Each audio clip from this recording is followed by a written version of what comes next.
Bem-vindos a mais um vídeo do canal Arquiteto do Sorriso.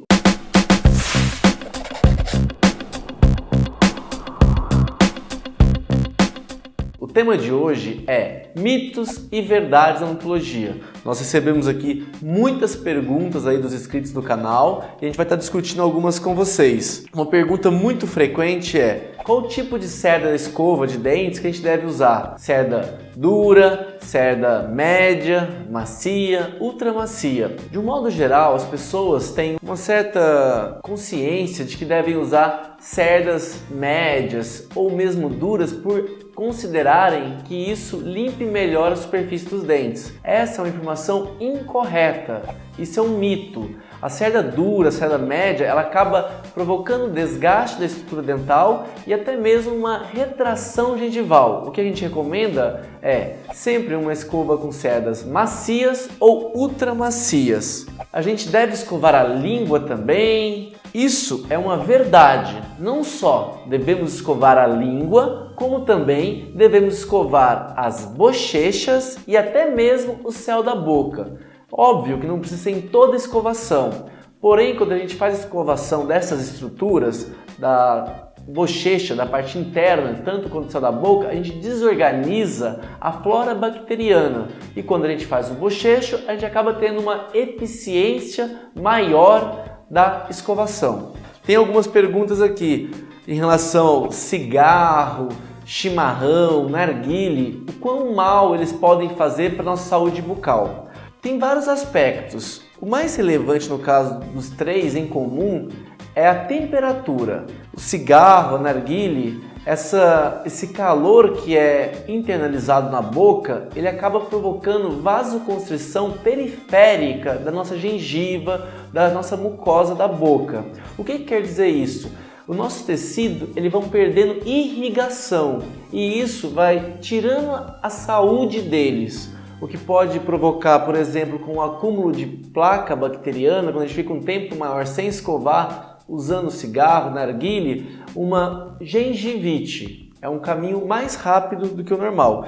E o chimarrão é uma cultura, principalmente da região aqui do Brasil, do Rio Grande do Sul, da região sul, mas muito presente também na Argentina, no Uruguai, em outros países, até mesmo no Paraguai. Uma das características é ele estar extremamente quente. Essa temperatura muito elevada, ela pode provocar uma modificação da estrutura que recobre a nossa mucosa, o nosso epitélio, deixando ele um pouco mais resistente para essa temperatura quente.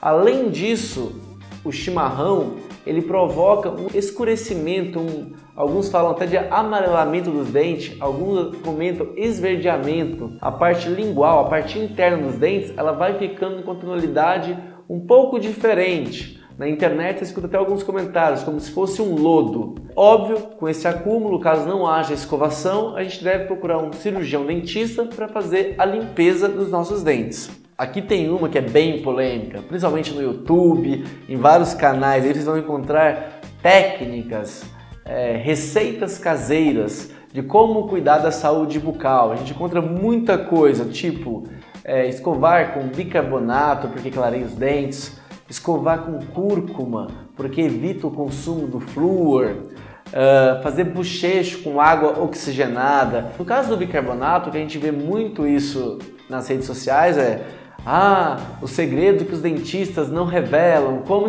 clarear os nossos dentes. Escove com bicarbonato. O risco do bicarbonato, mesmo da cúrcuma e de alguns outros caseiros, é que são abrasivos.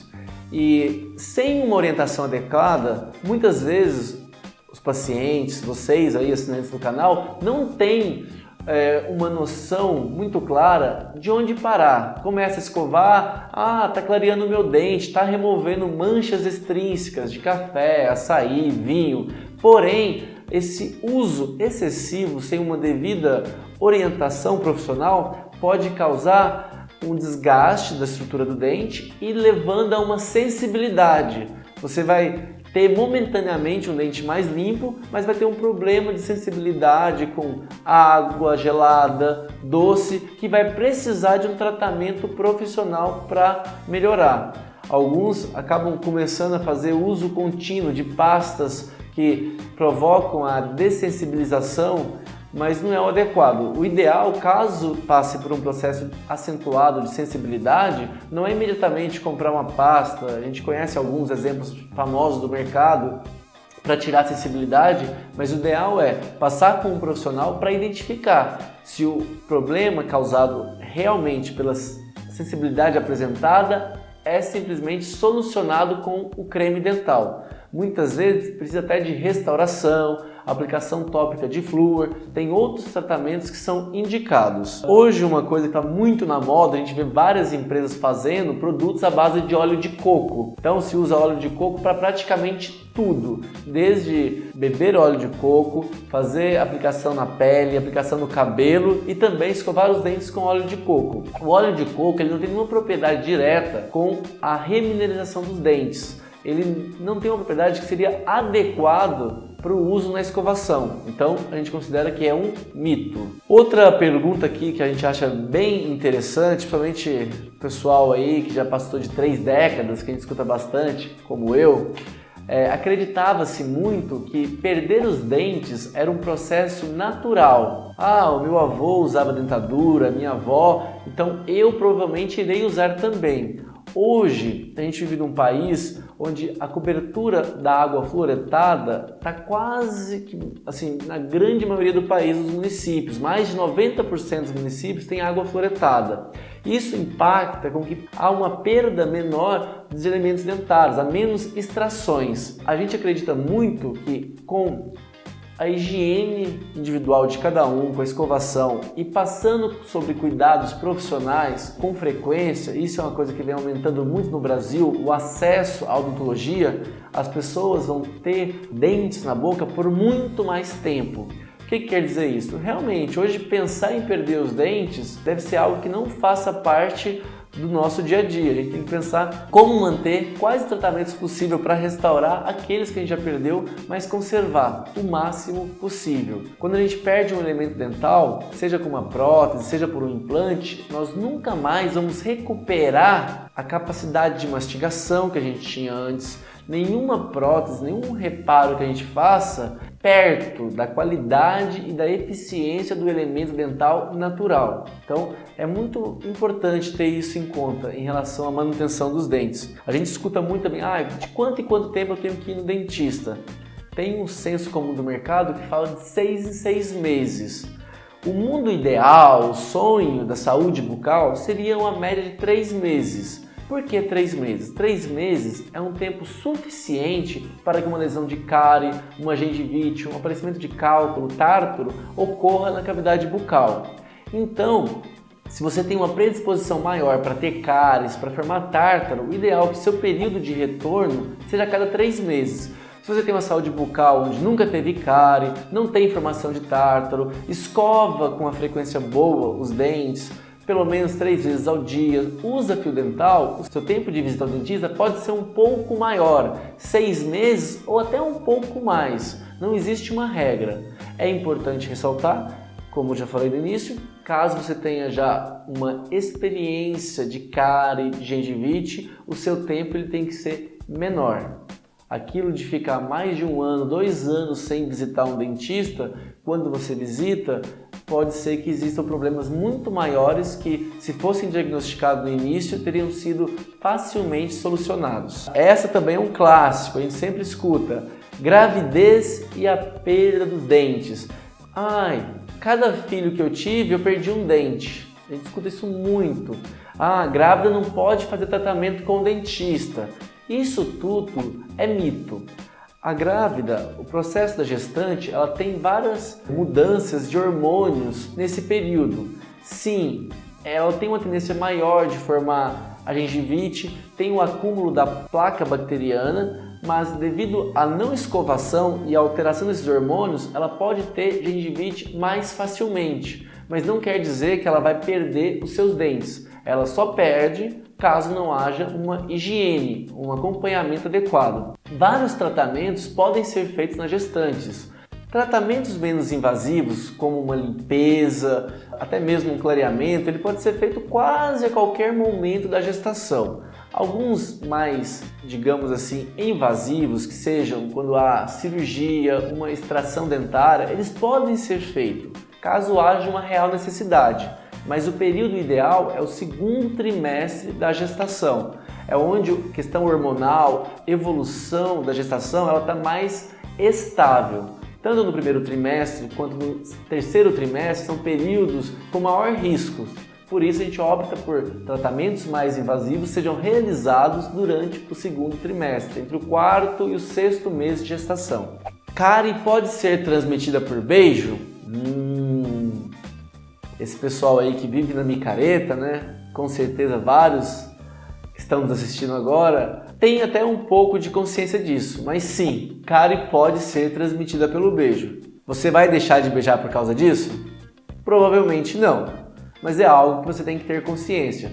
Tem muitos por aí que tem já todas as bactérias possíveis, né? Já fez tanto intercâmbio aí de flora bacteriana que já absorveu todas. Além do Streptococcus mutans, que é uma bactéria responsável pela lesão de cárie, existem outras que podem ser transmitidas no beijo ou até mesmo no sexo oral, como a Candida albicans, responsável pela candidíase. É um fungo, na verdade, a cândida, e ela é transmitida durante o sexo oral. Muitos pacientes, quando têm a imunidade um pouco mais deprimida, quando cai a imunidade, algum período de estresse ou por alguma outra tipo de doença, pode aparecer lesões na boca, principalmente no céu da boca, palato mole, de candidíase. São lesões que podem ter o seu início pela transmissão via sexo oral, que é algo bem comum. Além da candidíase, existem outros tipos de transmissões, como o próprio HPV, existem lesões que se formam como se fosse uma verruga, um papiloma, oriundas também do sexo oral. E para terminar este tema, que é tão polêmico, o pessoal gosta de escutar um pouco a respeito dele, existe um tipo de lesão também no céu da boca, chamada felação pelo sexo oral, que é ao fazer o sexo oral no órgão masculino, fica como se fossem hematomas, lesões roxas no céu da boca. Então, tome muito cuidado quando forem ao seu dentista, ele pode saber muito sobre você simplesmente fazendo um exame clínico. Inclusive, o que você comeu na última semana, principalmente quem usa aparelho, a gente percebe que fica como um varalzinho, fica cheio de comida ali quando vem visitar o dentista. E até mesmo, o dentista não é vidente, mas ele pode saber qual lado que você começa a sua escovação. Por quê? Normalmente o lado que a gente começa a escovar os dentes, a gente coloca mais força, a gente limpa melhor. A gente começa escovando e depois a gente dá uma enganadinha no final muitas vezes. Então, só de avaliar um exame clínico, uma consulta no dentista, ele consegue ter muitas informações a seu respeito. E aquela máxima, hoje tem dentista, eu vou dar aquela caprichada na minha escovação, acredite, o dentista também sabe que você só caprichou naquele momento. Vamos ver o que mais tem aqui. Bastante coisa, hein? Chicletes, balas, são boas, são negativas. Tendo açúcar, o ideal é que seja feita a escovação após o consumo. Tudo que a gente come, desde uma coxinha, um house, qualquer consumo que a gente faça de alimentos, aquilo começa a fermentar na boca e o nosso pH da saliva ele começa a ficar mais ácido. É esse pH ficando ácido, o pH caindo, que provoca, ajuda a estimular a lesão de cárie. Existem chicletes sem açúcar que são muito interessantes de serem utilizados porque eles ajudam a retomar, estimula a salivação, como não tem açúcar, favorece com que o pH volte a subir e a neutralizar essas bactérias que provocam a cárie. Além do chiclete sem açúcar, existem salivas artificiais, que se você fica com a boca seca muito tempo, às vezes você está no shopping, está trabalhando, não consegue escovar os dentes, a aplicação dessa saliva, ela estimula também com que haja uma higienização da sua boca e uma melhor adequação deste pH. Então, são produtos aí que a gente recomenda também. Para a gente terminar, vamos ver o que tem aqui. Tem uma outra questão aqui, muito importante e muito polêmica também. Eu vou começar com esse título: cárie pode matar. O que é isso? Existem bactérias no dente que podem sim se alojar no coração.